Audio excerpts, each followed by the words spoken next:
Hey guys, how are you doing? Welcome back to the channel. Today we are going to have a look at one of my older builds, honestly, with this combination of plastic and chassis. I don't think I've even had to saw in a piece of wood. I think I pieced it together one day and kind of set it on the shelf. It's been sitting for quite a while, so I think we're going to go into it and have a look and see how fast we can make this thing. Alright guys, let's have a look. And you know what? We may as well just start tearing it down while I'm explaining what we're doing here.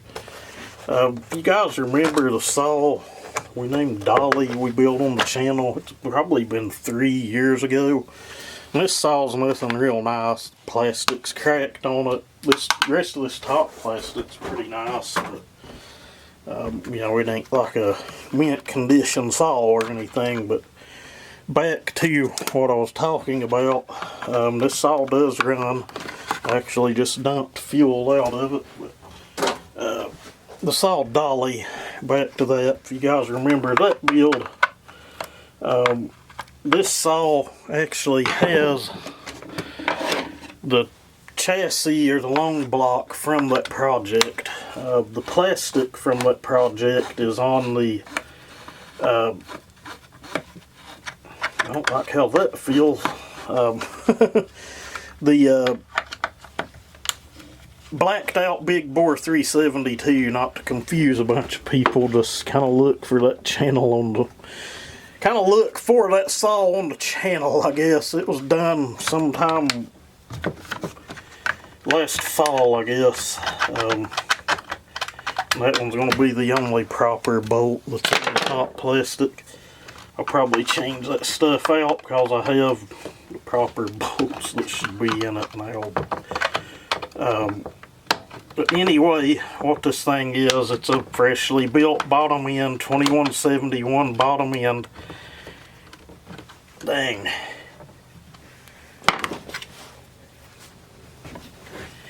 With a complete Farmer Tech big bore cylinder kit on it. It has had what porting that, you know, I would have been doing back then.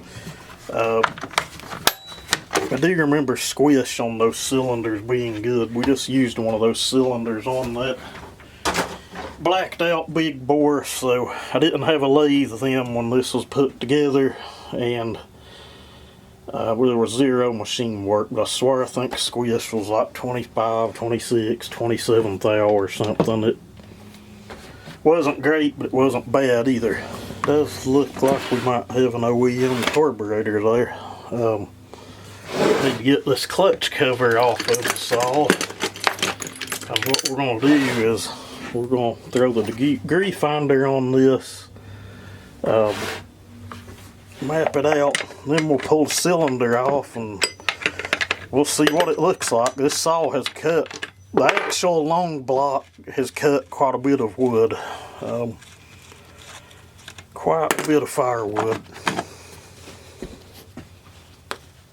As you can see, it ain't none too clean. It's been used. Let's see if we can get this clip out. But I've had thoughts, and might be something we look into, of actually putting the factory, I guess you'd call it an X-torque cylinder back on it, and that handle's broke. And probably for what I'm doing with this saw,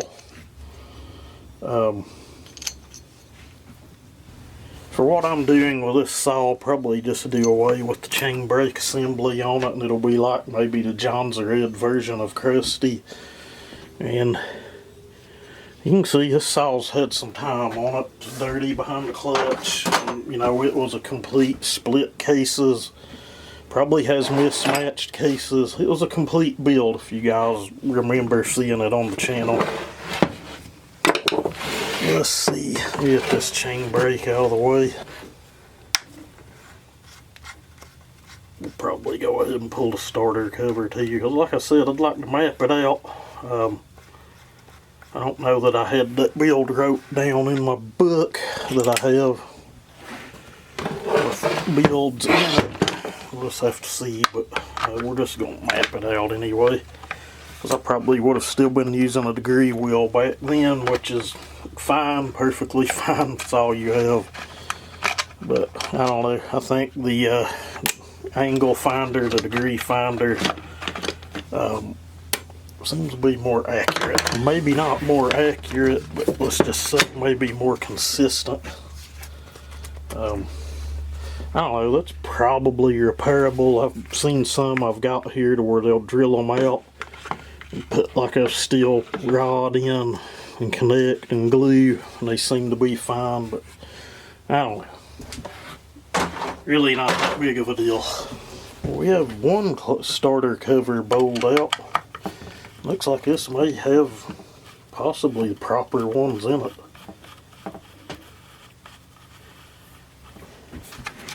Not like it really matters, but if it's got a bolt in it that holds the thing together, it's about all that matters, I guess. That is about all that matters. Looks like I've done shed blood.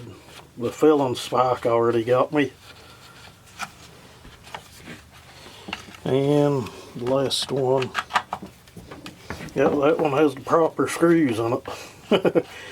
9 out of 10 of these junk builds, you gotta kind of dig around and find those, and you get a lot of saws here that traded for, bought, and have mismatched screws in places too. But these have like a, I wouldn't say sleeved, but you can kind of see how they're made there, but it's not like it matters. You can put a screw in it that's threaded to the top and it works just the same.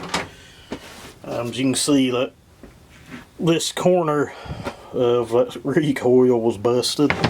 Was that why you want to bought it off eBay? So next I'll probably get the carburetor off. That should be when we get the right T-handle for that. Right T-handle for that. Let's pop that up out of its grommet. Pop the choke out.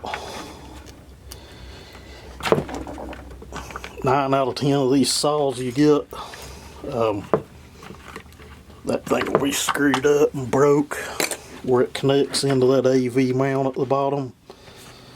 And I mean, like used saws you'll get and pick up. Alright, now we need to get the cable out. It's wide open. A lot of times you can just grab it like that and pull it right out. And it'll pull out here. This part of the cable, once you do a few of these cables, they're not that bad, but if you've never done one, they can be aggravating because it doesn't go into here anything like you would think. It's kind of amazing how the design really works at all, I guess. But I dumped the fuel out of this thing outside, so those are those old Farmer Tech lines. Ain't gonna say they was necessarily horrible, but not really as good as the new ones you get either. And that really shouldn't be pissing fuel out. I dumped all the fuel out of it outside. Now the shop's gonna stink. Great. Got propane going on one side and fuel pissing out of a saw on the other. That's how we roll around here. If you guys ever hear a big boom in the background, send a search party, I guess. I had to get some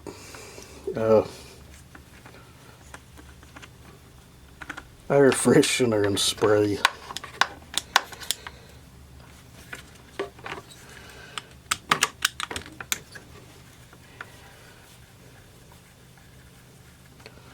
Like I said, I think this saw was the chassis of this, and the carb and everything on it was put together like 3 years ago, so it's untelling what we're going to find.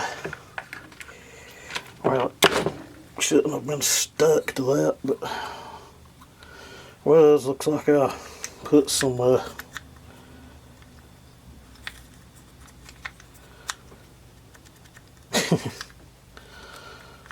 yeah, I don't even want to show that. I'm just going to show it to show that it ain't perfect and ain't ever been perfect. I see why it had the silicone. Evidently, We didn't have any of those sleeves for the carburetor, and I know somebody's laughing at that. And we done what we could to get it to seal up, but ran good. I guess we got lucky and got it in there halfway straight. It was indeed a Walbro carburetor. So now we'll go ahead and take this off, and we'll take the muffler off, and I should be ready to get the degree finder and set up. I hope you guys are in frame at least a little bit. I've not even been really looking at the camera. Let's see.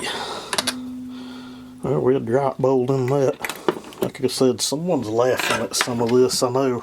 I'm laughing myself because this was one of the earlier Junk Paul, basically 372 J-Red hodgepodge builds, I guess you could call it, that I've done on the channel. And I know that cylinder and piston and that combination ran good. Like I said, we got lucky on that carb with no sleeves. As you can see, she had a good rich tune-up on it. That's laughable. Alright, let's get these bottom bolts out. We can gain performance just from doing something different with that muffler. I've done a bunch this way on those cheap mufflers, just a fish gill over here, but if we're not running a chain brake flag, I might just pull the guts out of it. We'll see. If we're not running a chain brake flag, I can just punch that out and put us a big pipe in that side. That should really have a little longer screw than that, but they're kind of just a, uh-oh. How many people show that? That's not good, guys.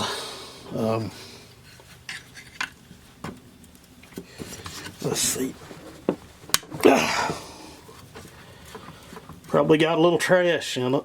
We'll have a look up close, but that slipped pretty good that first time.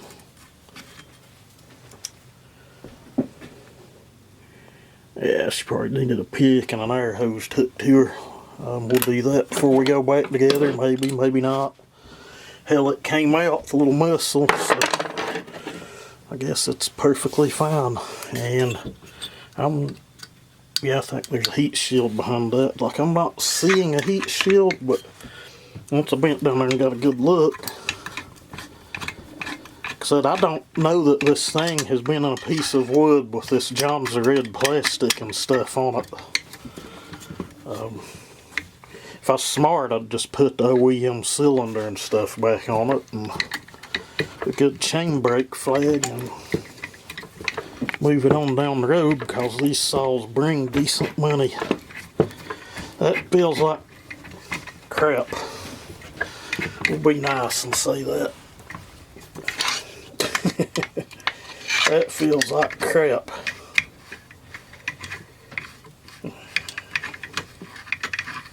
Probably feels like it has red Loctite or something on it, honestly. Ain't gonna lie to anyone, that thing's got too much Loctite on it. Can't put too much. That felt like it had red Loctite. Who knows? What I can see in there still looks good. These minimal carbon build up on the port where it was polished. Right, guys, let's check squish on it. I'm gonna guess 26, 27 thou from what I remember, but it's been a long time. I built a lot of saws since then.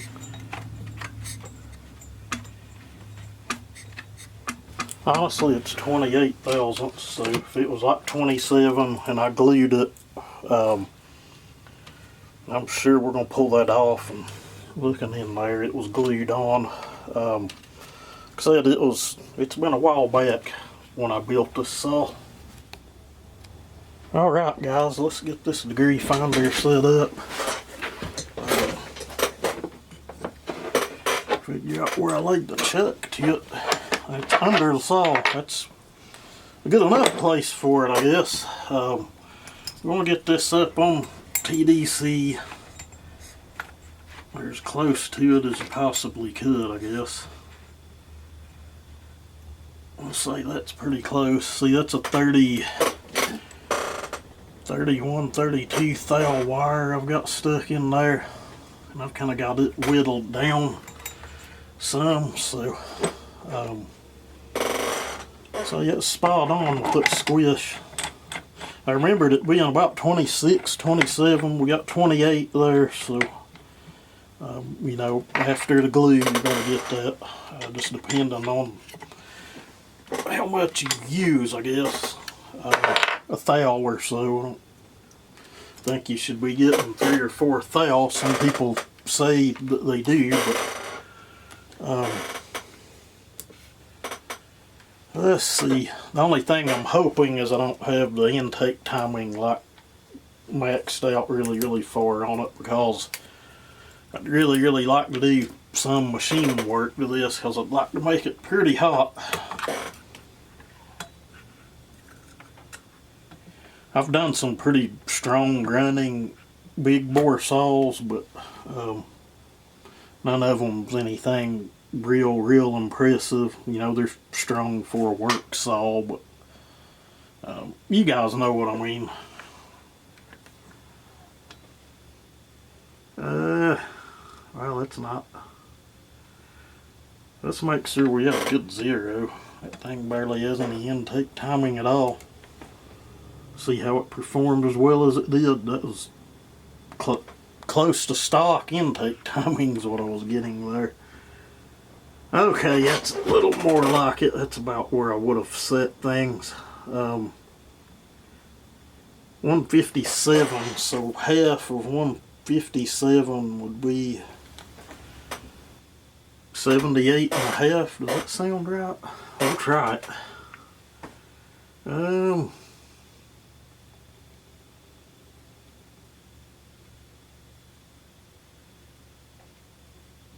975 would be 150. We don't want 80. We don't want 79.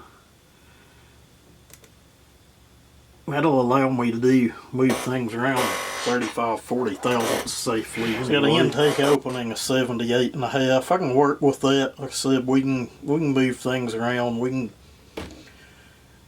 stretch the intake on this, I know, as far as 82, 83, and it still have perfect idle characteristics.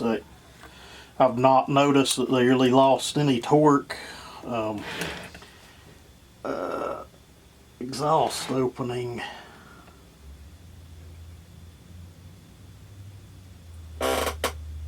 That's actually really good. It's where I usually set these things if I can. If you get lucky with these things on some of the aftermarket cylinders, they have amazing timing numbers right out of the box. That one's cracking dead on 104. Alright, so far we're at 78 and a half, dead on 104, 28 thou squish. Let's check the uppers, and I ain't gonna lie, I've already checked them, but we'll check them again. They're all opening like right around 125, all 4, so alright, so I'm about certain I can get the cylinder off without removing that handlebar. Again, Loctite. You want to Loctite some of these. Some of them, you know, ain't as bad as others about vibrating apart, but most cases we Loctite things.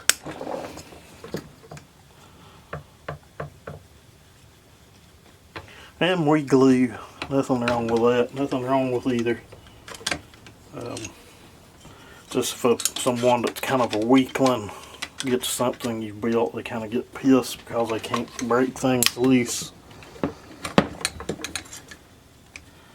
In most cases, you're not going to snap this just with your hands. Maybe if you're putting a wrench or a pipe up top. For a cheater, you might, but I've power lifted for over 15 years, occasionally still train, not as much as I'd like to or as much as I should, but I'm mainly focusing on other things right now. I've lost, probably close to 60 pounds within a little over a year, I guess. I don't know if anyone's noticed that in the video or not, but my health got pretty bad there for a little while. It's one of them deals where I know better, I know what to do. I've actually helped people with weight loss and things in the past, but you get old and you get to where you just don't care as much. Sorry if I bored anyone with that. I've been trying to focus on other things more than chainsaws. Alright guys, the port work, exhaust work honestly just looks like a clean up and polish.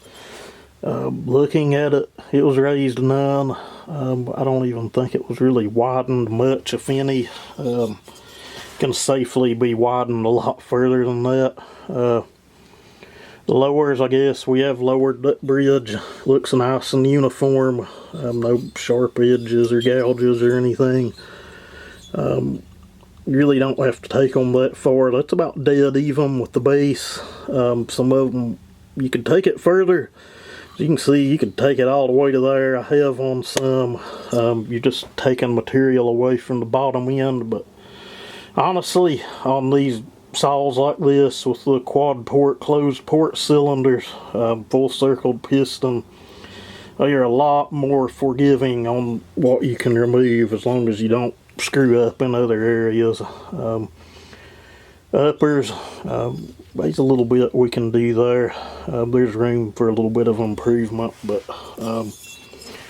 intake port, floor of it, looks like mainly it was all just cleaned up.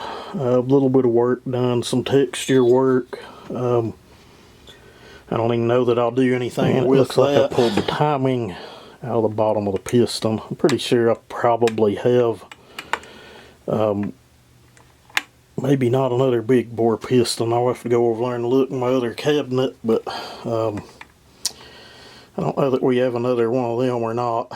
We may just have to deal with that and deal with what timing we have, because I'm dang sure not wanting to spend any money on this. We'll have a look and see if we have another piston. Alright guys, I'm going to wrap this one up. We'll get into more of the build in the next video. You guys kind of throw some ideas out there what you might want to see.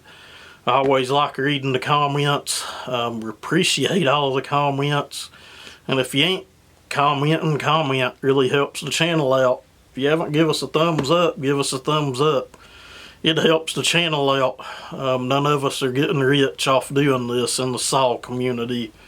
Or at least I'm not anyway. But I'm thinking, you know, higher exhaust roof. I mean, it's a big bore saw. I saw that big bore saw Smitty down a while back. That saw looked pretty impressive. It was pretty daggone quick. Give credit where credit's due. That saw is a ripper. I'm pretty sure he used a big bore on that. He can correct me if I'm wrong, but kind of got me wanting to build one myself. I've done some strong work saw builds, like I said earlier, with the big bores, but you know, nothing to the extreme.